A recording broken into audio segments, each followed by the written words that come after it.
కార్యప్రార్థన తరపున మీకు అందరికీ ప్రేమలను శుభములు. దేవుని యొక్క ఉత్సవ మహాకృప చేత దేవుడు మనల్ని ప్రేమించి మనల్ని వెతికి రక్షించి దేవుని యొక్క చిత్తానుసారంగా దేవుని యొక్క సొత్తుగా దేవుని యొక్క పిల్లలుగా పిలువబడడానికి దేవుడు మనకు అనుగ్రహించినటువంటి గొప్ప అవకాశం దొరకై దేవుని నామాన్ని ఎంతగానో గణపరచబద్ధులమైంటున్నాం. పిల్లలు దేవుని యొక్క ఉత్సవ మహాకృప చేత దేవుడు మనల్ని మరలా ఒకసారి దేవుని సన్నిధానంలో కనపడడానికి దేవుడు మనకు మంచి అవకాశాన్ని అనుగ్రహించున్నారు.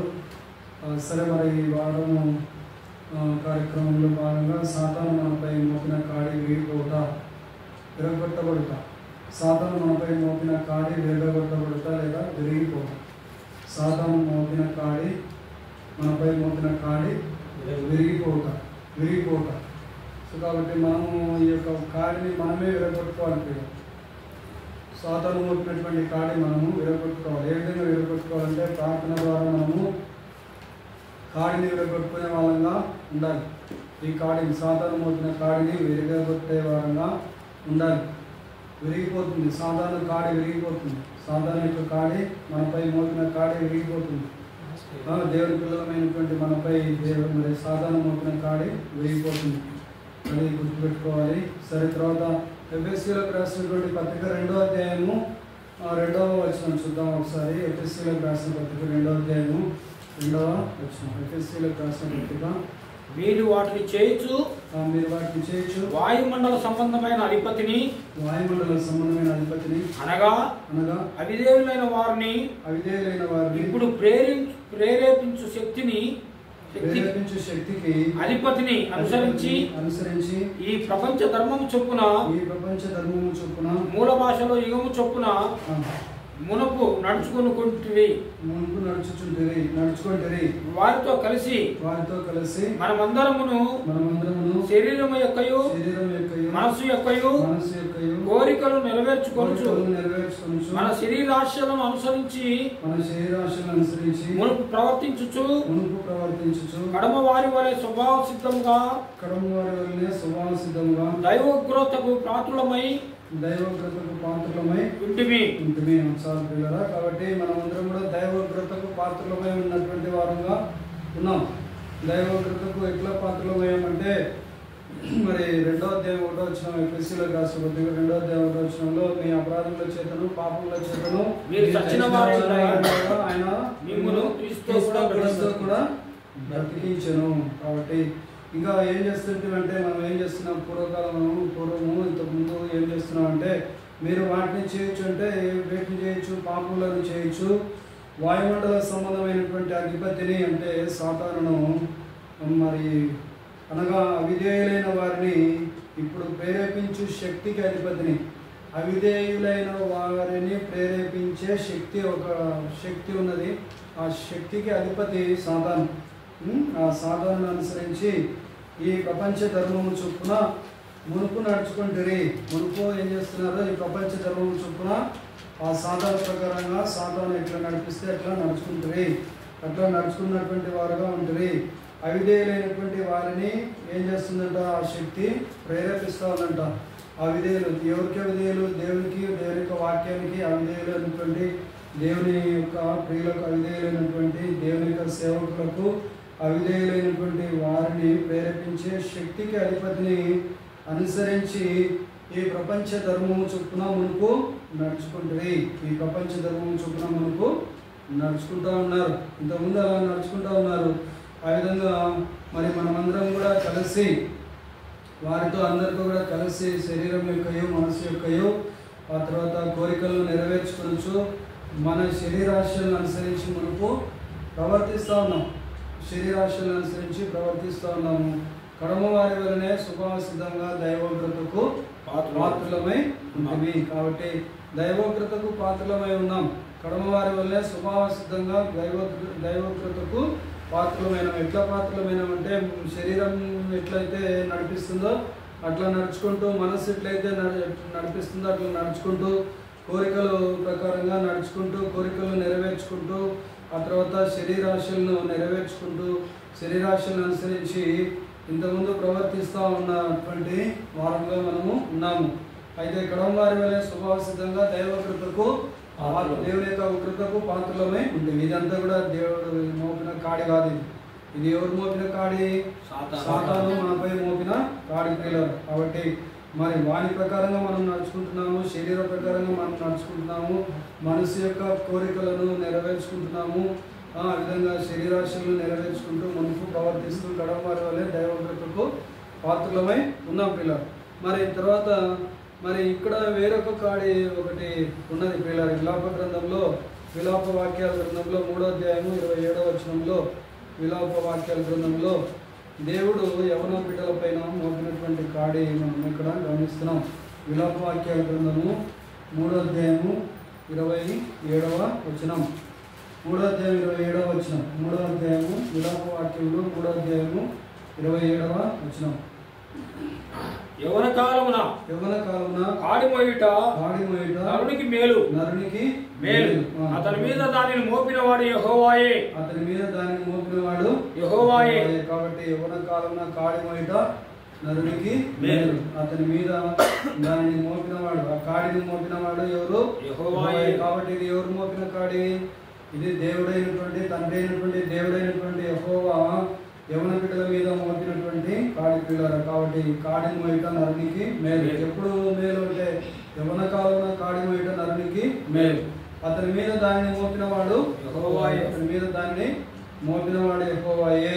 కాబట్టి ఆయననే మన మీద యవన కాలంలోనే కాడిని మోపి ఉన్నాడు పిల్లలు. తర్వాత మరి ఇక్కడ చూసినట్లయితే తండ్రి అయినటువంటి దేవుడు కుమారుడైనటువంటి యేసుక్రీస్తు ప్రభు వారి మీద మోపినటువంటి కాడి, ప్రభు అయినటువంటి యేసుక్రీస్తు ప్రభు వారి మీద తండ్రి అయినటువంటి దేవుడు మోపినటువంటి కాడి మనం గమనిస్తాం. ఒకసారి లూకాసు వార్త 23వ అధ్యాయము 10వ వచనం. లూకాసు వార్త 23వ అధ్యాయము 23వ అధ్యాయము 10వ వచనం. ప్రధాన యాజకులను శాస్త్రులను నిలవబడి ఆయన మీద తీక్షణంగా నేరము మోపిరి. 23:10 కదా. కాబట్టి తీక్షణంగా ఏం చేస్తున్నారంట? యేసు ప్రభు మీద నేరము, ప్రధాన యాజకులను శాస్త్రులను నిలవబడి ఆయన మీద తీక్షణంగా నేరము మోపిరి. ఇది నేరము అనే కాడి, నేరము మోపుట అనే కాడి ఎవరి మీద మోపబడి ఉన్నది? ఎవరి మీద మోపబడి ఉన్నది? కుమారుడైనటువంటి యేసు ప్రభు వారి మీద. ఎవరు మోపినది? ఎవరు? తండ్రి అయినటువంటి దేవుడు. తండ్రి అయినటువంటి దేవుడు ఎవరి మీద మోపాడు కాడిని? ఈ కాడిని యేసు ప్రభు వారి మీద మోపాడు. కాబట్టి ఆ విధంగా మరి మన జీవితాల్లో మనం గమనించినట్లయితే కొన్ని రకాలైనటువంటి కాడులు ఉంటాయి. ఆ కాడులు సాతాను మోపినటువంటి కాడి. ఆ కాడి వలన ఏం జరుగుతూ ఉందంటే దేవుని కార్యాలు మన జీవితంలో, దేవుని కార్యాలు జరగడం ఆలస్యము అవుతుంది. దేవుని కార్యాలు ఆలస్యం అవడము, తర్వాత దేవుని కార్యాలు జరగాల్సిన కార్యాలు జరగకుండా పోవడము, ఆగిపోవడం అనేది జరుగుతూ ఉంది. తర్వాత కొంతమంది ప్రార్థనకు రావడం ఆగిపోవడం జరుగుతూ ఉంది. తర్వాత నెక్స్ట్ మనం అనుకున్నటువంటివి జరగకుండా పోవడం అనేది జరుగుతూ ఉంది. తర్వాత నెక్స్ట్ ఇంకా ఇదంతా కూడా కాడి. ఎవరు మోపిన కాడి? ఇదంతా సాధారణ మోపినటువంటి మనుషులపై మోపినటువంటి కాడి, దేవుని పిల్లలైనటువంటి వారి మీద మోపినటువంటి కాడి. ఆ తర్వాత ఓటమి పాలవడము, తర్వాత చీకటి కలిగి ఉండడం. చీకటి అంటే పాపాన్ని ప్రేమించడం, పాపాన్ని చేయడం. వీటన్నిటినీ కూడా మరి సాతాను మోపినటువంటి కాడి అని మనము పిలవచ్చు పిల్లలు. కాబట్టి వీటిని దేని ద్వారా జయించవచ్చు అంటే, సాతాను మోపినటువంటి కాడిని దేని ద్వారా జయించవచ్చు అంటే, సాతాను మోపినటువంటి కాడిని ప్రార్థన ద్వారా మనము జయించడానికి అవకాశము ఉంటుంది. సో కాబట్టి మనము మరి ఈ యొక్క కాడి అంతటిని కూడా ప్రార్థనలో జయిస్తూ మనము ఈ లోకంలో విశ్వాస యాత్రలో కొనసాగుతున్నటువంటి మనము ధైర్యంగా ముందుకు సాగాల్సినటువంటి వారంగా ఉంటున్నాం. నిపుణం కలిగి ధైర్యంగా ఉండాలి. తర్వాత దేవుడు పడకము జేడియకం అని చెప్పేసి వాక్యము సెలవిస్తోంది. 27వ కీర్తన చూడండి ఒకసారి. 27వ కీర్తన 14వ వచనం. 27వ కీర్తన 14వ వచనం చూద్దాం ఒకసారి. 27వ కీర్తన మరి కీర్తన గ్రంథము 27 14వ వచనం. ధైర్యం తెచ్చుకొని నీ హృదయమును నిబ్బరంగా ఉంచుకొనుము. యెహోవా కొరకు కనిపెట్టుకొని ఉండుము. తర్వాత యెహోవా కొరకు కనిపెట్టుకొని ఉండుము. ధైర్యం తెచ్చుకొని నీ హృదయమును నిబ్బరంగా ఉంచుకొనుము. ధైర్యం తెచ్చుకొని నీ హృదయమును నిబ్బరంగా ఉంచుకొనుము.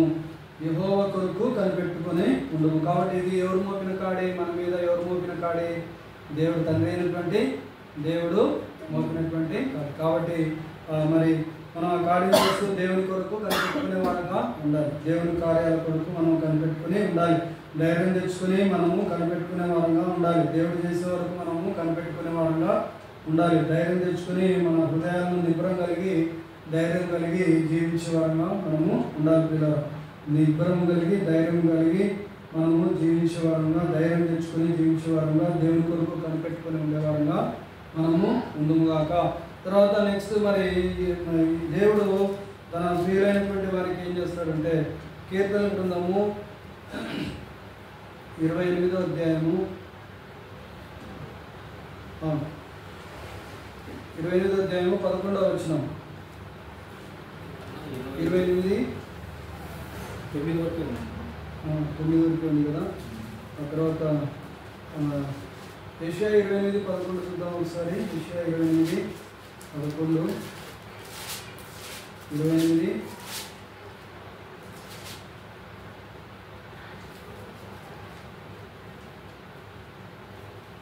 నిజమే, కలిసిన వారికి నెమ్మది కలుగజేయుడి. ఇదే నెమ్మది, ఇది విశ్రాంతి అని చెప్పినవాడు నత్తివారి పెదవుల చేతను అన్య భాషలతోనూ. యెహోవా తన ప్రజలకు బలం అనుగ్రహించును. యెహోవా తన ప్రజలకు బలం అనుగ్రహించును. యెహోవా తన ప్రజలకు సమాధానం చేసి వారిని ఆశీర్వదించును. యెహోవా తన ప్రజలకు ఏమనుగ్రహిస్తాడంట? సమాధానము, బలము. యెహోవా తన ప్రజలకు బలము అనుగ్రహించును. యెహోవా తన ప్రజలకు సమాధానం కలుగజేసి వారిని ఆశీర్వదించును. కాబట్టి ఈ విధంగా దేవుడు మనకు బలాన్ని అనుగ్రహించి దేవుడుగా ఉన్నాడు. కాబట్టి మరి తర్వాత నెక్స్ట్ ఇంకా మనకు సమాధానాన్ని కలగజేసి మనల్ని ఆశీర్వదించే దేవుడుగా ఉన్నాడు. కాబట్టి మనం అందరం కూడా బలం తెచ్చుకొని దేవుని ద్వారా బలం తెచ్చుకొని మనము దేవుని కొరకు దేవుడికి సమాధానం కొరకు మనం ఎదుర్కొంచే వారంగా ఉండాలి. తన ప్రజలైనటువంటి మనకు ఆయన కలగజేసే సమాధానాన్ని మనం పొందుకొని మనము దేవుని చేత ఆశీర్వదించబడే వారంగా మనము ఉండాలి. పిల్లలు ఆ తర్వాత మన విశ్వాస యాత్రలో కొనసాగుతుండగా దేవుని పిల్లలమైనటువంటి మనము కొన్ని మానుకోవాల్సినటువంటి క్రియలు ఉన్నాయి పిల్లలు. మరి అవి రాయబడి ఉన్నాయి. మొదటి పేతురు పత్రిక 4వ అధ్యాయము 3వ వచనం జరుగుతాం. మొదటి పేతురు పత్రిక 4వ అధ్యాయము 4వ అధ్యాయము 3వ వచనం జరుగుతున్నాం. మనము పోకిరి చేష్టలు, దురాశలు, మద్యపానము, అల్లరితో కూడిన ఆటపాటలు, త్రాగుబోతుల విందులు, చేయదగినవి విగ్రహ పూజలు, చేయతగని విగ్రహ పూజలు మొదలైన వాటి యందు నడుచుకొనుచు అన్యజనుల ఇష్టము నెరవేర్చుటకును గతించిన కాలమే చాలును. కాబట్టి గతించిన కాలమే చాలు. ఎవరి ఇష్టం నెరవేర్చుతూ ఉండడానికి, అన్యజనుల యొక్క ఇష్టం నెరవేర్చుతూ ఉండడానికి గతించిన కాలమే చాలు అంటున్నాడు. కాబట్టి ఇక్కడ ఏమేమి చేస్తున్నారు అంటే జనాలు దేవుని నామమునందు విశ్వాసం ఉంచిన వారు పోకిరి చేస్తున్నారు, దురాశలు కలిగి ఉన్నారు, మద్యపానము చేస్తున్నారు, అల్లరితో కూడినటువంటి ఆటపాటల్లో పాల్గొంటున్నారు, త్రాగుబోతుల విందులు చేసుకుంటున్నారు, చేయతగని విగ్రహ పూజలు మొదలైన వాటి నడుచుకుంటూ ఉన్నారు. తర్వాత అన్యజనుల ఇష్టము నెరవేర్చుకుంటున్నారు. వారి ఇష్టం వచ్చినట్టు వారు ప్రవర్తిస్తున్నారు. జీవగల దేవుని తృణీకరించి, జీవగల దేవుని విసర్జించి వారి ఇష్టానుసారంగా నడుచుకుంటున్నారు. ఆ విధంగా నడుచుకోవడానికి గతించిన కాలమే చాలు. కాబట్టి గతించిన కాలమే చాలు పిల్లలు. ఇంకా ఎవరైనా మరి ఇటువంటి పనులు, పోకిరి చేష్టలు, దురాశలు, మద్యపానము, అల్లరితో కూడినటువంటి ఆటపాటలు, త్రాగుబోతుల విందులు, చేయదగని విగ్రహ పూజలు మొదలైన వాటిని నడుచుకుంటూ అన్యజనుల యొక్క ఇష్టం నెరవేరుస్తూ ఉన్నటువంటి విధంగా మరి ఇంకా మరి లోకాశను విసర్జించకుండా ఉన్నటువంటి వారు ఉన్నట్లయితే మరి గతించిన కాలమే చాలని చెప్పేసి మనము గ్రహించుకోవాల్సినటువంటి వారంగా ఉంటున్నాం. అయితే మనము ఏం చేయాలంటే దేవుని యొక్క చిత్తాన్ని గ్రహించాలంటే మనం ఆత్మానుసారంగా నడుచుకోవాలి. ఆత్మానుసారంగా నడుచుకోనే వారంగా ఉండాలి. గలతీలకు రాసిన పత్రిక 5వ అధ్యాయము 16వ వచనం చదువుకుందాం. గలతీ 5వ అధ్యాయము 16వ వచనం. గలతీయులకు రాసిన పత్రిక 5వ అధ్యాయము 16వ వచనం. నేను చెప్పినదేమనగా ఆత్మానుసారముగా నడుచుకొనుడి, ఆత్మానుసారంగా నడుచుకొనుడి, అప్పుడు మీరు శరీరేచ్ఛను నెరవేర్చరు. అప్పుడు మీరు శరీరేచ్ఛను నెరవేర్చరు. కాబట్టి ఆత్మానుసారంగా నడుచుకునే వారంగా మనము ఉన్నామనే సంగతి మనము పరీక్ష చేసుకోవాలి. ఆత్మానుసారంగా నడుచుకోవాలి. ఈ లోకంలో శరీరేచ్ఛలు, నేత్రాశ, జీవకుటుంబము ఇవి తండ్రి వలన కలిగినటువంటివి కావు. వాటి చేత మరి లాగబడే వారంగా మనము ఉండకూడదు. కాబట్టి మనము ఆత్మానుసారంగా నడుచుకుంటూ ఉన్నటువంటి వారంగా ఉన్నట్లయితే మనము శరీరేచ్ఛలను నెరవేర్చే వారంగా ఉండము. ఎందుకంటే శరీరం ఆత్మకును, ఆత్మ శరీరములకు వ్యతిరేకంగా ఒకదానితోటి విరోధంగా అపేక్షించును. శరీరం ఆత్మకు విరోధంగా ప్రవర్తిస్తుంది, మరి ఆత్మ శరీరానికి వ్యతిరేకంగా ప్రవర్తిస్తుంది. కాబట్టి ఆ విధంగా ఒకదానికొకటి వ్యతిరేకంగా ఉన్నవి గనుక మీరేమి నిశ్చయించుతూ ఉన్నారో వాటిని చేయక ఉందరు. ఏవైతే చేయాలనుకుంటామో వాటిని చేయలేకపోతాం, ఆగిపోతాం, మధ్యన ఆగిపోతాం. ఎందుకంటే శరీరాశల చేత మరలు కలుపుబడి ఏడవబడుతూ ఉన్నాం. ఆ విధంగా మరలు కలుపుబడి ఏడవబడుతూ కారణం చేత చేయాల్సిన పనులు, దేవుని పనులు చేయకుండా, దేవుని కార్యాలు చేయకుండా, దేవుడు తనకు ఇచ్చినటువంటి బాధ్యతలు నిర్వహించకుండా మధ్యన ఆపేసి దేవుని చిత్తాన్ని చేయకుండా దేవునికి విరోధంగా మారిపోయే పరిస్థితులు వస్తున్నాయి పిల్లలు. ఎందుకంటే ఆత్మానుసారంగా వారు నడుచుకోవడము లేదు. ఎందుకంటే వాళ్ళు శరీరానుసారంగా నడుచుకునేవారుగా ఉంటున్నారు. కాబట్టి శరీరం ఆత్మకును, ఆత్మ శరీరానికి విరోధంగా పోరాటం అనేది ఉంటుంది. ఖచ్చితంగా పోరాటం ఉంటుంది. దేవుని పిల్లలమైనటువంటి మనము దేవుని పని చేస్తూ ఉంటే అనేక రకాలైనటువంటి పోరాటాలు అనేవి వస్తాయి. వాటిని ఎదుర్కోవాలంటే ఎక్కువ మోకాలని ప్రార్థన చేసేవారంగా ఉండాలి. దేవునామానికి సౌకర్యంగా బాగా ఎక్కువగా ప్రార్థన చేసేవారంగా ఉండాలి. ఆత్మచేత నడిపించబడుతూ ఉన్నట్లయితే ధర్మశాస్త్రములకు లోనైన వారము కాంప్రిలర. కాబట్టి మరి మనమందరం కూడా ఆత్మచేత నడిపించబడే, దేవుని యొక్క ఆత్మచేత నడిపించబడే వారంగా మనము ఉండాలి పిల్లలు. తర్వాత మరి అపోస్తలుడే మరి ఇక్కడ గమనించినట్లయితే దావీదేమని మాట్లాడుతున్నాడంటే, నేను పాపంలోనే పుట్టినవాడను, పాపంలోనే నా తల్లి నన్ను గర్భమున ధరించినని మాట్లాడుతున్నాడు. దావీదు కీర్తనకారుడైనటువంటి 51వ కీర్తన 5వ వచనం చదువుకుందాము. 51వ కీర్తన 5వ కీర్తన 51వ అధ్యాయము 5వ వచనం చదువుతాం. నేను పాపంలో పుట్టినవాడను, పాపములోనే నా తల్లి నన్ను గర్భం ధరించెను, పాపంలోనే నా తల్లి నన్ను గర్భం ధరించెను. సరే, తర్వాత నెక్స్ట్ ఇంకా నీవు అంతరంగంలో సత్యం కోరుచున్నావు, నీవు అంతరంగంలో సత్యము కోరుచున్నావు, నాకు జ్ఞానం తెలియజేయదు. నేను పవిత్రుడన్నట్టు హిస్సోపుతో నా పాపము పరిమళింపుము. హిమం కంటేను నేను తెల్లగా ఉండున్నట్లు నీవు నన్ను కడుగుము. హిమం కంటేను నేను తెల్లగా ఉన్నట్లు నన్ను కడుగుము. కాబట్టి ఈ విధంగా ఇంకా 51వ కీర్తన 4వ వచనంలో దావీదు మాట్లాడుతున్నాడు, నీకే విరోధము నేను పాపం చేసి ఉన్నాను, నీ దృష్టి ఎదుట నేను చెడుతనం చేసి ఉన్నాను. కావున ఆజ్ఞ ఇచ్చినప్పుడు నీవు నీతిమంతుడుగా అగుపడదు, తీర్పు తెచ్చినప్పుడు నిర్మలుడుగా అగుపడదు. కాబట్టి ఈ విధంగా దావీదు తన యొక్క పాపాన్ని దేవుని ఎదుట ఒప్పుకుంటా ఉన్నాడు పిల్లలు. కాబట్టి తన యొక్క రాజవస్త్రాలను, కిరీటాన్ని తీసేసి తొలగించుకొని మరి బుడిదలో కూర్చొని, తర్వాత గోనెపట్ట కట్టుకొని ఆ విధంగా మరి కూర్చొని మరి ప్రార్థన చేస్తున్నాను. కేవలం నీకే విరోధంగా నేను పాపము చేస్తున్నాను, నీ దృష్టి ఎదుట నేను చెడుతనము చేస్తున్నాను. మరి ఆ విధంగా నన్ను క్షమించమని, నన్ను హిస్సోపుతో నన్ను నా పాపాన్ని పరిహరించు ప్రభు అని చెప్పేసి, మరి నా హిమం కంటే నేను తెల్లగా ఉన్నట్లు నీవు నన్ను కడుగు అని చెప్పేసి ప్రార్థన చేస్తున్నాడు. హిమం వలె నేను తెల్లగా ఉన్నట్లు నన్ను కడుగుమని ప్రార్థన చేస్తున్నాడు పిల్లలు. కాబట్టి నీ సన్నిధిలో నన్ను త్రోసివేయకు, నా పాపములకు విముఖుడవు కమ్ము అని చెప్పేసి అంటున్నాడు. 11వ వచనంలో నీ సన్నిధి నుండి నన్ను త్రోసివేయకుము, నీ పరిశుద్ధాత్మను నా యొద్ద నుండి తీసివేయకుము, నీ రక్షణ ఆనందం నాకు మరలా పుట్టించుము, సమ్మతిగల మనస్సు దృఢపరచుము అంటున్నాడు. కాబట్టి క్రీస్తున్న పిల్లలు మనమందరం కూడా ఈ విధంగా దావీదు వలె ప్రార్థన తగ్గించుకొని దీన మనస్కులమై కిందులమై ఏడ్చి ప్రార్థన చేసేవారంగా, పశ్చాత్తాపంతో ప్రార్థన చేసేవారంగా మనం ఉన్నట్లయితే మన యొక్క మనవిని దేవుడు ఆలకించి మరి మనల్ని హెచ్చించే దేవుడుగా ఉన్నాడు పిల్లలు. ఆయన యొక్క సారథ్యంలోకి దేవుడు మనల్ని తీసుకుని వచ్చేవాడుగా ఉంటారు. కాబట్టి ఆ విధంగా దావీదుని ఏ విధంగా అయితే దేవుడు హెచ్చించాడో మనల్ని కూడా హెచ్చించడానికి సిద్ధమైనటువంటి మనస్సు కలిగినటువంటి దేవుడు ఆత్మరూపిగా సంచారం చేస్తున్నాడని నమ్మిన వాళ్ళు ఒక్కసారి స్తోత్రం చెప్తామా?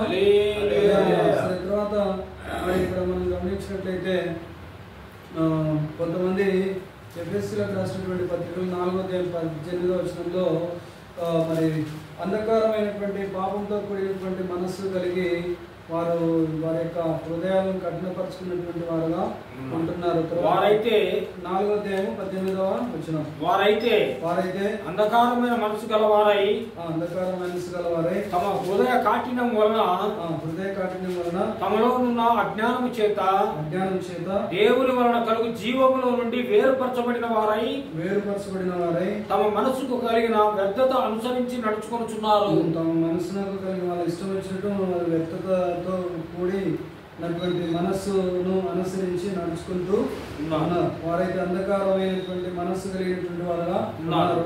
తమ హృదయంలో కాఠిన్యం కలిగి ఉన్నారు.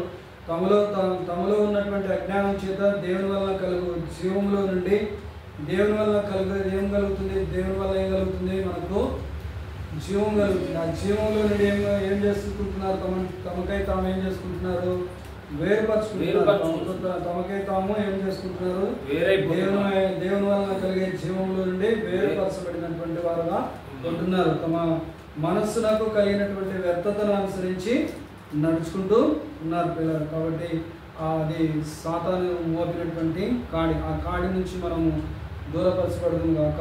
తర్వాత నెక్స్ట్ కొంతమంది అయితే దుర్వ్యసనం అనే కాడిని కలిగి ఉన్నారు. కొంతమంది ఏం కలిగి ఉన్నారు?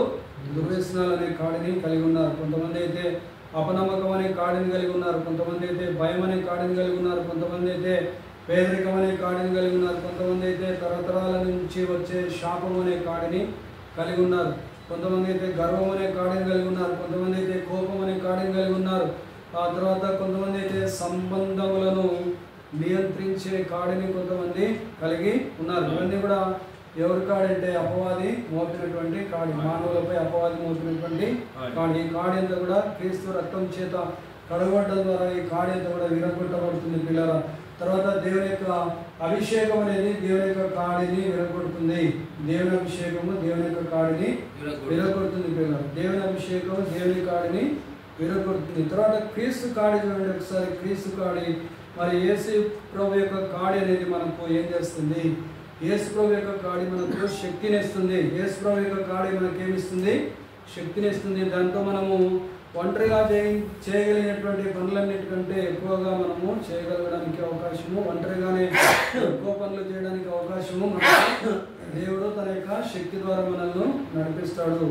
ఎప్పుడైతే యేసు యొక్క కాడి చేత మనము మోపబడి ఉంటామో, ఎప్పుడైతే యేసు కాడి మన మీద ఉంటుందో, యేసు కాడి ఎప్పుడైతే మన మీద మోపబడి ఉంటుందో అప్పుడు మనము మరి ఒంటరిగా చేయగలిగిన దానికంటే ఎక్కువ పనిని చేయడానికి, ఎక్కువ దేవుని నామాన్ని మహిమపరచడానికి, ఎక్కువ ఆయన పని చేయడానికి, ఎక్కువ దేవుని కార్యాలు చేయడానికి, ఎక్కువ మహిమల కార్యాలు చేయడానికి, దేవుని నామాన్ని మహిమపరచడానికి, దేవుని కొరకు జీవించడానికి ఆయన కాడి మనకు ఉపయోగపడుతుంది పిల్లల. తర్వాత భారాన్ని పంచుకోవడం ద్వారా మరియు నాటడం మరియు ఫలాలను ఉత్పత్తి చేయడం అనే పనిని సాధించడానికి మరి మనకు ఇతరులతో కూడా కలిసి పనిచేయడం అనేది అవసరమై ఉంటుంది. ఇదంతా కూడా యేసు ప్రభు మోపినటువంటి కాడి. ఇతరుల సహకారం తీసుకొని మనం ఏం చేయాలి? ఫలాన్ని అనుభవించాలి, ఫలాలను ఫలించాలి, ఫలాలను ఉత్పత్తి చేయాలి.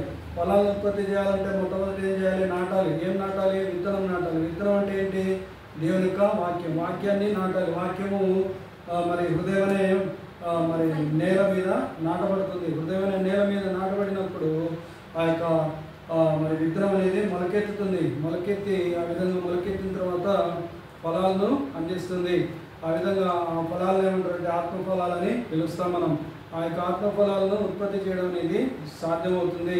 అదంతా కూడా దేవుని యొక్క సంఘం ద్వారా ఆత్మఫలాలు ఫలించడానికి సాధ్యమవుతుంది. ఎట్లా అంటే విత్తనము హృదయం అనే పలకల మీద నాటబడటం ద్వారా, హృదయం అనే నేల మీద నాటబడటం ద్వారా మరి యొక్క మొలకెత్తి విత్తనాలు మొలకెత్తి ఫలాలు ఫలించడానికి అవకాశము, ఫలాలను ఉత్పత్తి చేయడానికి అవకాశం ఉంటుంది. అదంతా కూడా ఒక్కరితో సాధ్యం కాదు. అందరూ కూడా కలిసి దేవుని యొక్క పనిని సమిష్టి కృషితో ప్రార్థన చేయడం ద్వారా దేవుని యొక్క పనిని సాధ్యము చేసుకోవడానికి అవకాశం ఉంటుంది. అందరూ కూడా ఫలాలను ఫలించడానికి అవకాశం అనేది ఉంటుంది ప్రియులారా. మరి అందరూ కూడా కలిసి సమిష్టి కృషితో దేవుని యొక్క పనిని కలిసి పనిచేయడం ద్వారా ఆ విధంగా మరి ఫలాలను ఉత్పత్తి చేయడానికి అవకాశం అనేది ఉంటుంది. తర్వాత మరి అపోజిట్ పౌలు ఒక్కడే దేవుని యొక్క పనిని చేసినాడు అంటే అపోజిట్ పౌలు ఒక్కడే పని చేయలేదు. అందరూ కూడా కలిసి సమిష్టిగా పని చేసినారు, ఐకమత్యంతో పని చేసినారు. మరి ఇక్కడ మనం గమనించినట్లయితే అపోజిట్ పౌలు ఫిలిప్పీలకు రాసినటువంటి పత్రిక 4వ అధ్యాయము 13వ వచనంలో మరి ఈ విధంగా చెప్తా ఉన్నాడు, నన్ను బలపరచువాని అంటే నేను సమస్తమును చేయగలను,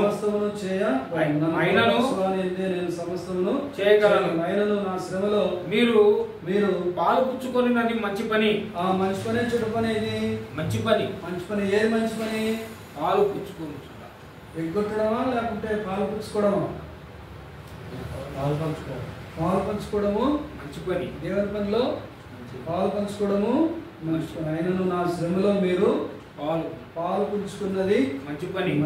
నన్ను బలపరచువనిదే నేను సమస్తమును చేయగలను. ఆయనను నా శ్రమలో మీరు పాలు పుచ్చుకున్నది మంచి పని.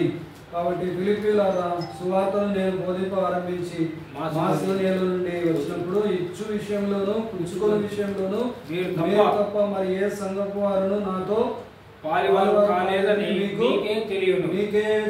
కాబట్టి ఆ విధంగా ఇచ్చు విషయంలో పుచ్చుకునే విషయంలో మరి మీరు తప్ప ఇంకెవరు కూడా గొప్పవాళ్ళు లేరు, పాలివారు కాలేదు. వేరే వాళ్ళు పాలివారు కాలేదు, మీరు తప్ప వేరే వాళ్ళు పాలివారు కాలేదు, మీరే పాలివారు అయ్యారు అని దేవుని యొక్క పనికి సహకారంగా మార్చబడ్డారు ఫిలిప్పీయులారా అని చెప్పేసి మరి అపోస్తులైనటువంటి పౌలు ఫిలిప్పీలతో మాట్లాడుతూ రాస్తున్నాడు పిల్లలు. కాబట్టి మీరు పాలు పుచ్చుకున్నది మంచి పని చేస్తారు మీరు అని చెప్పేసి అంటున్నాడు. శ్రమలో ఎవరి శ్రమలో? పౌలు యొక్క శ్రమలో, దేవుని యొక్క సేవకుని యొక్క శ్రమలో, దేవుని సేవకుని యొక్క శ్రమలో పాలు పుచ్చుకోవడం అనేది మంచి పని. ఈ కాలంలో దేవుని సేవకుల యొక్క పనిలో పాల్పంచుకోవడము మంచి పని అనుకునే వాళ్ళు చాలా కుదవగా ఉంటున్నారు పిల్లలు. మంచి పని అనుకునే వాళ్ళు చాలా తక్కువైపోతూ ఉన్నారు ఈ దినాల్లో. దేవుని యొక్క సేవలో పాల్పంచుకోవడము, దేవుని సేవకులతో పంచుకుందాము, దేవుని సేవకులతో కూడా కలిసి పనిచేస్తాము, దేవుని సేవకులతో కూడా కలిసి ప్రార్థన చేద్దాము, దేవుని సేవకులతో కలిసి ముందుకు సాగుదామని చెప్పేసి మరి అనుకునేవారుగా లేరు. ఒక ఆయన ఒక నాన్నని చూశాను, ఆయన ఫోన్ చేసిన వెంటనే వస్తున్నా సార్ అని బయలుదేరి వచ్చేస్తున్నాడు అంతే, బయలుదేరి వచ్చేస్తున్నాడు. ఎంత సంతోషం అనిపిస్తుంది కదా. అది వెంటనే పని ఎక్కడున్నా కూడా వెంటనే వచ్చేస్తున్నాడు.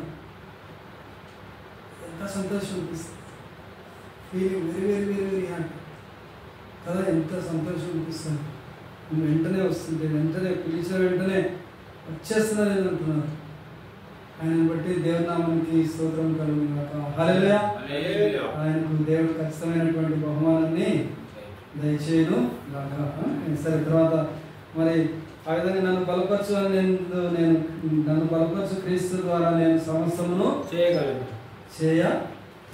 మొదటి పేతురు పత్రిక చూడండి, కొంతమంది ఏం చేస్తున్నారు చూడండి, కొంతమంది ఇంకా ఏం చేస్తున్నారు, లోకస్తులుగా వ్యవహరిస్తూ ఉన్నారు. ఇంకా ఇటువంటివి ఉన్నట్లయితే మనం ముందుకు సాగడానికి అవకాశం, ఆత్మీయంగా ముందుకు సాగడానికి అవకాశం అనేది ఉండదు పిల్లలు. మరి మొదటి పేతురు పత్రిక 1వ అధ్యాయము 18-19 వచనాలు చూసుకుందాం. మొదటి పేతురు పత్రిక 1వ అధ్యాయము 18-19 వచనాలు. పితృపారంపర్యమైన మీ వ్యర్థ ప్రవర్తనను విడిచిపెట్టినట్లుగా వెండి బంగారముల వంటి క్షయ వస్తువుల చేత మీరు విమోచింపబడలేదు గాని అమూల్యమైన రక్తము చేత అనగా నిర్దోషమును నిష్కలంకమును గొర్రెపిల్ల వంటి క్రీస్తు రక్తము చేత విమోచింపబడుతున్నని మీరు ఎరుగుదురు కదా.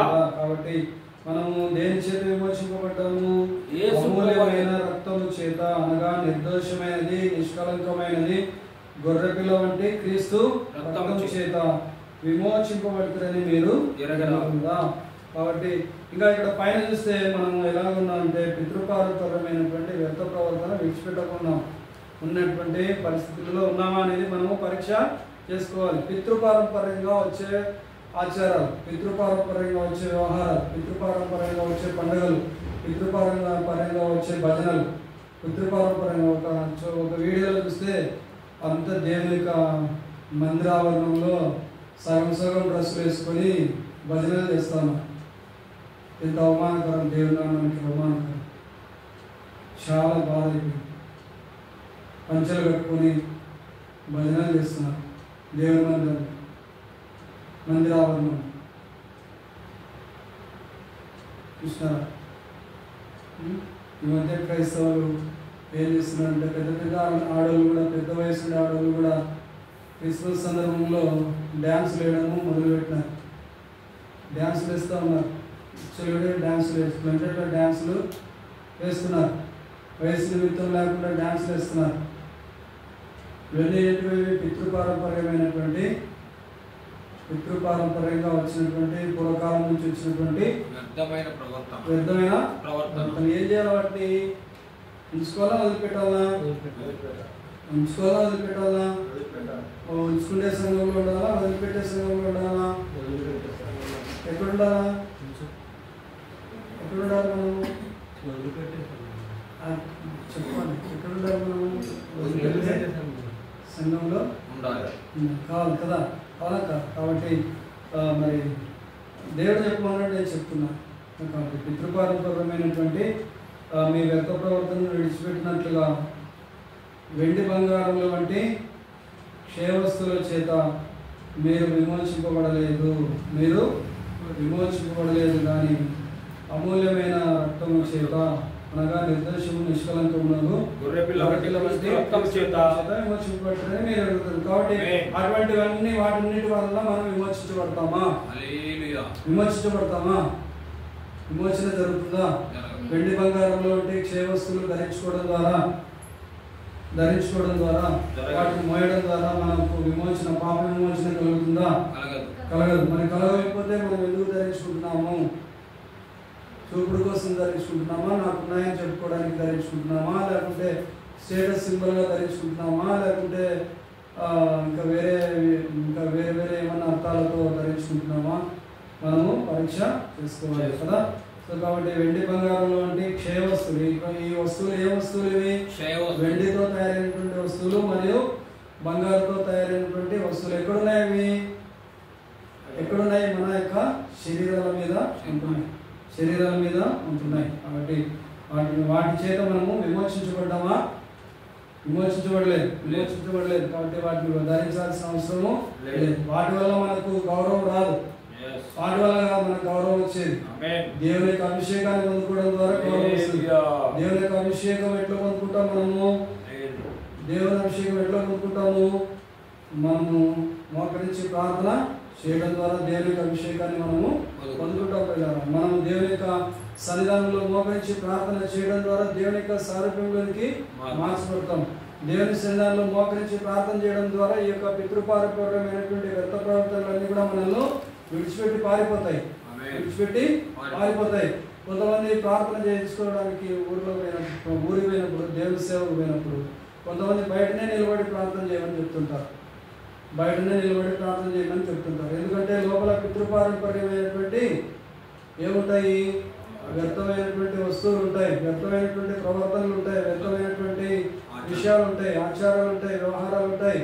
అవన్నీ కూడా బయటికి కనిపిస్తాయని చెప్పేసి మరి భయపడుతూ ఉంటారు. బయటనే దేవుని సేవకుని బయటనే నిలబెట్టి వరండాలు కూడా కాదు, ఇంకా ముందుకు ఇంకా బండ లేనటువంటి స్థలంలో నిలబెట్టి ప్రార్థన చేసిపో అని చెప్పేసి మాట్లాడే వాళ్ళు పోలేదు పిల్లలు. కాబట్టి ఎందుకంటే వాళ్ళు పితృపారంపర్యమైనటువంటి వ్యర్థ ప్రవర్తన విడిచిపెట్టలేకపోతున్నారు.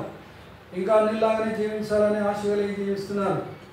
ఏదో ఆశించి వాళ్ళు అన్నిలుగా జీవిస్తున్నారు. కాబట్టి మరి వాటన్నింటిని వదిలిపెడితే మనము దేవుని యొక్క కృపను పొందుకొని దేవుని యొక్క సారూప్యంలోనికి మార్చబడతాం పిల్లలు. తర్వాత మరి దేవుడు ఏమంటున్నాడంటే, ఎప్పుడైతే ప్రభువైనటువంటి యేసుక్రీస్తు నామమునందు విశ్వాసం ఉంచుతామో అప్పుడు సాతాను మోపినటువంటి మన మీద మోపినటువంటి కాడిని, ఆ యొక్క పితృపారంపర్యమైనటువంటి వ్యర్థ ప్రవర్తనను ప్రవర్తించే కాడిని మన నుంచి మన భుజం మీద నుంచి తీసేస్తానని చెప్పేసి దేవుడు చెప్తున్నాడు. యెషయా గ్రంథము 10వ అధ్యాయము 27వ వచనం చదువుకున్నాం. యెషయా గ్రంథం 10వ అధ్యాయము 27వ వచనం చదువుకున్నాం. 10:27. యెషయా గ్రంథం 10వ అధ్యాయం 27వ. ఆ దినమున నీ భుజం మీద నుండి అతని బరువు తీసివేయబడును. నీ భుజం మీద నుండి అతని బరువు తీసివేయబడును. నీ మెడ మీద నుండి అతని కాడి కొట్టివేయబడును. అతడంటే ఎవరు? ఆ దినమున నీ భుజం మీద నుండి అంటే మన భుజం మీద నుండి. అతడు అంటే ఎవరు? అపవాది మోపిన కాడి ఏం చేస్తాడంట? తీసేస్తాడు. ఎప్పుడు తీసేస్తాడు? యేసుక్రీస్తు నామమునందు విశ్వాసం ఉంచిన దినంలో. కాబట్టి ఆ దినమున నీ భుజం మీద నుండి అతని బరువు తీసివేయబడును. నీ మెడ మీద నుండి అతని కాడి కొట్టివేయబడును. అతని కాడి అంటే సాతాను మోపిన కాడి కొట్టివేయబడుతుంది. కాబట్టి ఎప్పుడైతే మోకరించి ప్రార్థన చేస్తూ ఉంటామో ఈ యొక్క కాడి అనేది కొట్టివేయబడుతుంది. ఈ కాడి అనేది ఏమవుతుంది? సాధారణ మోపిన కాడి ఏమవుతుంది? కొట్టివేయబడుతుంది. మోకరించి ప్రార్థన చేయడం ద్వారా ఏం మనకు కలుగుతుంది? అభిషేకము కలుగుతుంది. దేవుని యొక్క అభిషేకము కలుగుతుంది. అభిషేకం అనేది సాధారణ మోపిన కాడిని విరగొడతారు, లేకుంటే తీసేస్తారు, లేకుంటే తొలగిస్తారు, లేకుంటే ఆ బరువు తీసివేయబడతారు, ఆ కాడి కొట్టివేయబడతారు. కాబట్టి ఆ కాడిని కొట్టివేసుకునే వాళ్ళలో మనము ఉండాలంటే మనము దేవుని యొక్క అభిషేకాన్ని దినదినము నూతనమైనటువంటి అభిషేకాన్ని పొందుకోవలసినటువంటి వారంగా ఉంటున్నాము. నన్న వాళ్ళ సోదరుమా సరే. తర్వాత దేవుని యొక్క అభిషేకము సాధారణ మోపినటువంటి కాడిని కొట్టివేస్తుంది. తర్వాత ఆ విధంగా కాడి తొలగిపోవటం అనేది జరుగుతుంది. మరి అభిషేకం పొందుకోవడం ద్వారానే కాడి తొలగిపోవటం అనేది సాధ్యమవుతుంది పిల్లలు. మరి ఇక్కడ 2వ కొరింథీ పత్రిక 10వ అధ్యాయం చదువుదాము. 2వ కొరింథీ 10వ అధ్యాయం చదువుకుందాం. 2వ కొరింథీ 10వ అధ్యాయము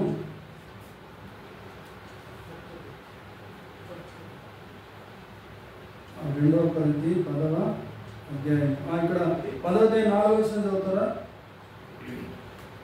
మా యుద్ధోపకరణములు శరీర సంబంధమైనవి కావు గాని దేవుని ఎదుట దుర్గములను పడద్రోయ జాలినంత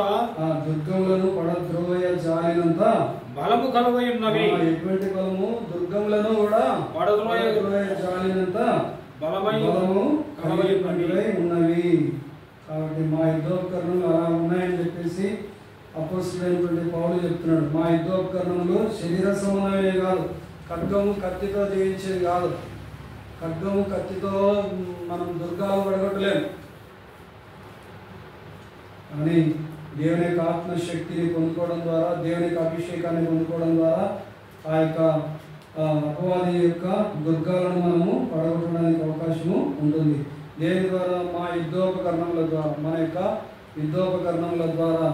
యుద్ధోపకరణలు శరీర సంబంధమైనవి కాదు. అవి శరీర సంబంధమైనవి కావంటే ఏ సంబంధమైనవి? మన యుద్ధోపకరణలు ఏ సంబంధమైనవి? శరీర సంబంధమైనవి కావంటున్నాడు. మరి ఏ సంబంధమైనవి? ఆత్మ సంబంధమైనటువంటి యుద్ధోపకరణాలు. కాబట్టి అవి ఏం చేస్తున్నాయంటే దేవుని ఎదుట ఏం చేస్తున్నాయి? దుర్గములను పడద్రోయ జాలినంత బలం కలవై ఉన్నవి. తర్వాత మేము వితర్కములను దేవుని గురించిన జ్ఞానమును అడ్డగించు ప్రతి ఆటంకమును పడదోసి ప్రతి ఆలోచనను క్రీస్తుకు లోబడినట్లు చెరపట్టి మీరు సంపూర్ణ విధేయతను కనపరిచినప్పుడు సమస్తమైన అవిధేయతకు ప్రతిదండన చేయి సిద్ధపడి ఉన్నాము. సిద్ధపడి ఉన్నాము. సమస్తమైన అవిధేయతకు ప్రతిదండన చేయ సిద్ధపడి ఉన్నాము. మీరు సంపూర్ణ విధేయతను కనపరిచినప్పుడు సమస్తమైన అవిధేయతకు ప్రతిదండన చేయ సిద్ధపడి ఉన్నాము. ఆ తర్వాత అందుకంటే పైన మేము వితర్కములను చేస్తామన్నాడా? చేయమన్నాడు. మేము వితర్కములను చేయమన్నాడు. వితర్కాలు అంటే తర్కాలు, వాదనలు. అది నేను గొప్ప అనడం, అదే కరెక్ట్, నేను చెప్పినదే కరెక్ట్ అనడం, నేను అనుకునేదే కరెక్ట్ అనడము, నేను ఆలోచన చేసేదే కరెక్ట్ అనుకోవడము, నేను చెప్పే పద్ధతిని అనుసరించాలనుకోవడము, ఇవన్నీ కూడా ఏంటవి? వితర్కాలు, వాదాలు. కానీ నేను చెప్పినదే చేయాలని, నేను చెప్పినదే జరగాల అనేది అనుకోవడం మేము వితర్కంలోను, తర్వాత దేవుని గురించిన జ్ఞానమును అడ్డగించు ప్రతి ఆటంకమును ఏం చేస్తున్నారంటే వీళ్ళు జ్ఞానాన్ని, దేవుని యొక్క జ్ఞానాన్ని అడ్డగించే ప్రతి ఆటంకాన్ని ఏం చేస్తున్నారంటే వీళ్ళు ఏం చేస్తున్నారు? పడద్రోస్తున్నారు. దేని ద్వారా పడద్రోస్తున్నారు? ఆత్మ సంబంధమైనటువంటి యుద్ధోపకరణాల ద్వారా, ప్రార్థన ద్వారా, అభిషేకాన్ని పొందుకోవడం ద్వారా ఏం జరుగుతోంది? ప్రతి ఆటంకాన్ని, దేవుని జ్ఞానాన్ని గురించినటువంటి ఆటంకాన్ని, అడ్డగించే ఆటంకాన్ని, ప్రతి ఆటంకాన్ని, దేవునికి వ్యతిరేకంగా పనిచేసే ప్రతి శక్తులను పడద్రోస్తూ ఉన్నాడు. దేని ద్వారా పడదయడానికి అవకాశం ఉంటుంది? ఆత్మ సంబంధమైనటువంటి యుద్ధోపకరణాలను ధరించుకోవడం ద్వారా, అంటే అభిషేకాన్ని పొందుకొని, ప్రార్థనలో అభిషేకాన్ని పొందుకొని సాతానును ఎదిరించడం ద్వారా, దేవునికి లోబడి అపవాదిని ఎదిరించినప్పుడు వాడు మీ ఎదురు నుండి పారిపోను. కాబట్టి దేవునికి లోబడడం ద్వారా, అపవాదిని ఎదిరించడం ద్వారా మరి దుర్గములను పడగొట్టడానికి, సాతాను కట్టినటువంటి దుర్గములను మరి పడగొట్టడానికి అవకాశం అనేది ఉంటుంది పిల్లలు. కాబట్టి దేవునికి కూర్చినటువంటి జ్ఞానమును మరి అడ్డగించే ప్రతి ఆటంకమును పడద్రోసి ప్రతి ఆలోచనను క్రీస్తుకు లోబడినట్లు చెరపట్టి, ఎవరికి లోబడినట్లు? క్రీస్తుకు లోబడినట్లు చెరపట్టి. కాబట్టి అపవాద అంధకార శక్తులు దేనికి లోబడతాయి? మన ప్రార్థన ద్వారా దేనికి లోబడతాయి? ప్రార్థన ద్వారా దేనికి ఎవరికి లోబడతాయి? క్రీస్తుకు లోబడతాయి, క్రీస్తు ప్రభువుకు. కాబట్టి ఆ విధంగా యేసుక్రీస్తు ప్రభువుకు లోబడేటట్లుగా మనము చేయడానికి మనం ఏం చేయాలి? మోకరించి ప్రార్థన చేయాలి. అప్పుడు దుర్గములను పడగొట్టడానికి అవకాశము, సాతాను కట్టినటువంటి కాడిని పడగొట్టడానికి అవకాశము ఏర్పడుతుంది పిల్లలు. తర్వాత మీరు సంపూర్ణ విధేయతను కనపరిచినప్పుడు సమస్తమైన అవిధేయతకు ప్రతిదండన చేయ సిద్ధపడి ఉన్నాము అంటున్నాను. సరే, తర్వాత నెక్స్ట్ మరి ఆ విధంగా దేవుని యొక్క అభిషేకాన్ని పొందుకోవడం ద్వారా మనకు ఈ విధమైనటువంటి సాతాను మోపిన కాడిని విరగొట్టడానికి అవకాశము ఉంటుంది. తర్వాత మరి 8వ అధ్యాయం చూడండి ఒకసారి. 8వ అధ్యాయం యోహాను సువార్త 8వ అధ్యాయం 31-32 వచనాలు. యోహాను సువార్త 8వ అధ్యాయం 31-32 వచనాలు.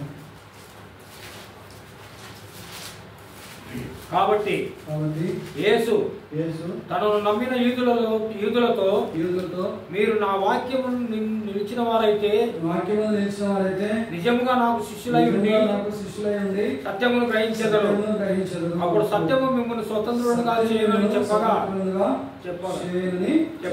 చెప్పాడు. కాబట్టి సత్యం ఎప్పుడు మనల్ని స్వతంత్రులుగా చేస్తుందంటే వాక్యమును మనము నిలిచిన వారమైతే, నిజంగా దేవునికి యేసు ప్రభువుకు శిష్యులుగా ఉండి ఏం గ్రహిస్తాము? ఎవరిని గ్రహిస్తాము? సత్యము గ్రహిస్తాము. సత్యం అంటే ఎవరు? యేసు ప్రభువే సత్యం, ఆయనే సత్యం. నేనే మార్గము, సత్యము, జీవమునై ఉన్నాను. కాబట్టి నన్ను గ్రహిస్తారు, మీరు గ్రహిస్తారని చెప్పేసి నా వాక్యము నిలిచుంటే నన్ను గ్రహిస్తారు, నేనేంటో అనేది మీకు అర్థమవుతుంది అని మరి యేసు ప్రభు వారు చెప్తున్నారు. తర్వాత 30వ అధ్యాయం ఇర్మియా గ్రంథం చూడండి ఒకసారి. 30వ అధ్యాయం 8వ వచనం చదువుకుందాం. ఇర్మియా గ్రంథము 30వ అధ్యాయము 30వ అధ్యాయం 8వ వచనం. సైన్యములకు అధిపతి యెహోవా ఇలాగ సెలవిస్తున్నాడు. 30వ అధ్యాయము 8వ వచనం. నీకున్న కాడి నీ మెడ మీద ఉండకుండా ఆ దినమున నేను దానిని విరిచి నీ కట్లను తెంపేదను. ఇకను అన్యులు యాకోబు సంతతి వారి చేత దాస్యము చేయించుకొనరు గాని వారు తమ దేవుడైన యెహోవాను నేనే వారి మీద రాజుగా నియమించు దావీదును సేవించుదురు. కాబట్టి ఈ విధంగా దేవుడు ఏమంటున్నాడంటే, నీ మీద సాతాను వచ్చినటువంటి కాడి నీ మీద, నీ మెడ మీద ఉండకుండా దినాన్ని నేను దాన్ని ఏం చేస్తున్నాడు? విరిచి నీ కట్లను తెంపేదంటున్నాడు. చాలా మంది కట్లు కట్టుకొని ఉన్నారు, బంధకాలలో ఉన్నారు, ఆచారాల్లో ఉన్నారు, వ్యవహారాల్లో ఉన్నారు, పండుగల్లో ఉన్నారు, రకరకాలైనటువంటి ఆలోచనల్లో ఉన్నారు, దేవునికి విరోధమైనటువంటి కార్యాలలో ఉన్నారు. దేవుని కార్యాలు కాకుండా మరి దేవునికి విరోధమైనటువంటి కార్యాలు చేస్తూ మరి ఏమవుతుందంటే దినాలన్నీ గడిచిపోతున్నాయి. దినములు చెడ్డవి కనుక సమయము పోనీయక అని చెప్పేసి అని వాక్యం చెప్తా ఉంటే, దినములు చెడ్డవి కనుక సమయాన్ని పోనించుకుంటా వ్యర్థం చేసుకుంటా, సమయాన్ని వ్యర్థం చేసుకుంటా అజ్ఞానంగా ప్రవర్తిస్తూ ఉన్నారు పిల్లలు. సరే, తర్వాత ఆ విధంగా నీ మెడ మీద ఉన్నటువంటి కాడిని నీ మెడ మీద ఉండకుండా అదినుండి నేను దానిని విరిచి కాడిని విరిచి నీ కట్లను తెంపేదను అని చెప్పేసి దేవుడు సెలవిస్తుంది. మన మెడ మీద ఉన్నటువంటి కాడి, అపవాది మోపిన కాడిని విరగొట్టే దేవుడు మన దేవుడు ఆత్మరూపిగా మన మధ్య సంచారము చేస్తున్నాడని నమ్మిన వాళ్ళ స్తోత్రం చెప్తామా? మరి దేవుడు ఎలాంటి దేవుడు? పరిశుద్ధుడైనటువంటి దేవుడు. యేసు ప్రభువు వారు 11వ అధ్యాయం మత్తయి సువార్త 11వ అధ్యాయం 29వ వచనంలో ఏమని మాట్లాడుతున్నాడు? 11:29లో మరి 29:30 వచనాలు. 11వ అధ్యాయము 29:30 వచనాలు. ఇది ఎవరి కాడి? ఇది సాతాను కాడి విరగొట్టబడిన తర్వాత ఇది ఏ కాడి? ఎవరి కాడి ఇది? ఎవరి కాడి ఇది? 11వ అధ్యాయం 29:30 వచనాలు. ప్రయాసపడి 29:30 వచనాలు. నేను సాత్వికుడను దీన మనసు గలవాడు కనుక నీ మీద నా కాడి ఎత్తుకొని నా కాడి అంటే ఎవరు? ఎవరు కాడి? దేవుని కాడి, యేసు ప్రభు కాడి. మీ మీద నా కాడిని ఎత్తుకొని నా యొద్ద నేర్చుకోండి. అప్పుడు ఏమవుతుందంట? మీ ప్రాణములకు విశ్రాంతి దొరుకును. నా కాడి ఎట్లుంటది? దేవుని కాడి, యేసు ప్రభు మోపిన కాడి ఎట్లా ఉంటుంది? సులువుగాను నా భారము తేలికగాను ఉన్నవి. కాబట్టి దేవుని కాడి మోసే వారంగా మనము ఉన్నామా అనేది మనము పరీక్ష చేసుకోవాలి. దేవుని కాడి మోసే వారంగా ఉన్నామా? ప్రయాసపడి పాపవారం మోసుకుంటున్న సమస్యలు నా ఎదుర్కొంటే నేను మీకు విశ్రాంతిని కలగజేస్తాను అని చెప్పేసి అంటూ, నేను సాత్వికుడను దీన మనస్సు గలవాడను కనుక మీ మీద నా కాడి ఎత్తుకొని నా యొద్ద నేర్చుకున్నాడు. నా యొద్ద నేర్చుకోమంటున్నాడు. ఎవరి యొద్ద నేర్చుకోమంటున్నాడు? యేసు వద్ద మనము నేర్చుకునే వారంగా ఉండాలి. మోకరించి మనము బైబిల్ చదువుతూ ఉంటే దేవుడు మనకు పాఠాలు, ఆత్మీయ పాఠాలు నేర్పిస్తాడు. మరి తర్వాత ఆయన కాడిని మోసే వారిగా దేవుడు మనల్ని బలపరుస్తాడు. ఆ తర్వాత చూడండి, కొంతమంది సహకారులు ఉన్నారు. మరి వాళ్ళు పౌలుతో కూడా సహకరిస్తూ ఉన్నారు. 4వ అయిపోయేద్దాం, లాస్ట్ చివరి వచనం. ఫిలిప్పీలకు రాసిన పత్రిక 4వ అధ్యాయము 3వ వచనం. ఫిలిప్పీలకు రాసిన పత్రిక 4వ అధ్యాయం 3వ వచనం. మొదటి దినం నుండి 4వ అధ్యాయం 3వ వచనం. ఫిలిప్పీ 4:3. అవును నిజమైన సహకారి ఆ స్త్రీలు క్లేమెంతుతోను నా ఇతర సహకారులతోను సువార్త పనిలో నాతో కూడా ప్రయాసపడిన వారు కనుక వారికి సహాయం చేయమని నిన్ను వేడుకొనుచున్నాను. రికమెండ్ చేస్తున్నాడు పౌలు. నాతో కూడా సహాయము చేయమని, సువార్త పనిలో నాతో కూడా ప్రయాసపడిన వారు కనుక వారికి సహాయము చేయమని నిన్ను వేడుకుంటున్నాను అని మరి తెలియపరుస్తున్నాడు అపోస్తలుడైనటువంటి నిజమైన సహకారి ఆ స్త్రీలు క్లెమెంతుతోను నా ఇతర సహకారులతోను మరి సువార్త పనులు నాతో కూడా ప్రయాసపడిన వారు కనుక క్లెమెంతుతో ఇతర స్త్రీలతో ఆ తర్వాత నాతో కూడా సువార్త పనిలో మరి పాలుగారుగా ఉండి ప్రయాసపడినారు కాబట్టి వారికి సహాయం చేయమని నిన్ను వేడుకుంటున్నానని అపోస్తలుడైనటువంటి పౌలు రాశాడు. అయితే వాళ్ళు సహకరించినటువంటి వాళ్ళ పేర్లు ఎక్కడ రాయబడినాయట?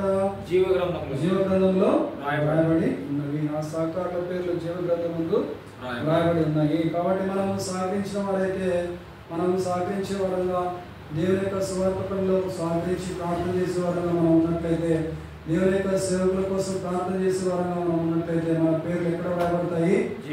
జీవగ్రంథం ముందు రాయబడతాయి. మనం దేవుని యొక్క సేవకులతో కూడా సహపాలి వారంగా మార్చబడి ఆయనతో కూడా శ్రమ అనుభవించే వారంగా ఉన్నట్లయితే, దేవుని కాడిని, దేవుని యొక్క సేవకుల యొక్క కాడిని మోసే వారంగా మనం ఉన్నట్లయితే మన పేర్లు జీవగ్రంథం ముందు రాయబడతాయి. కాబట్టి ఆ ప్రకారంగా రాయబడడానికి దేవుడు మనకు సహాయము చేస్తాడు. ఆ ప్రకారంగా దేవుని యొక్క కాడిని మోసేవారిగా దేవుడు మనలో అందరినీ కూడా మార్చుగాక. దేవుడు తన మాటలు దీవించి మన వినికిడిలో ఆశ్రయించుగాక. సాతాను మోపినటువంటి కాడిని విరగొట్టి మరి దేవుడు మోపినటువంటి కాడిని మోసేవారుగా మనమందరం కూడా మార్చబడుతుంది గాక. దేవుడు తన వాక్యాన్ని దీవించుగాక. ఆమేన్. హల్లెలూయా. ఏ రకంగా ఎవరు ప్రార్థన చేస్తే మనం చేసుకుంటాం.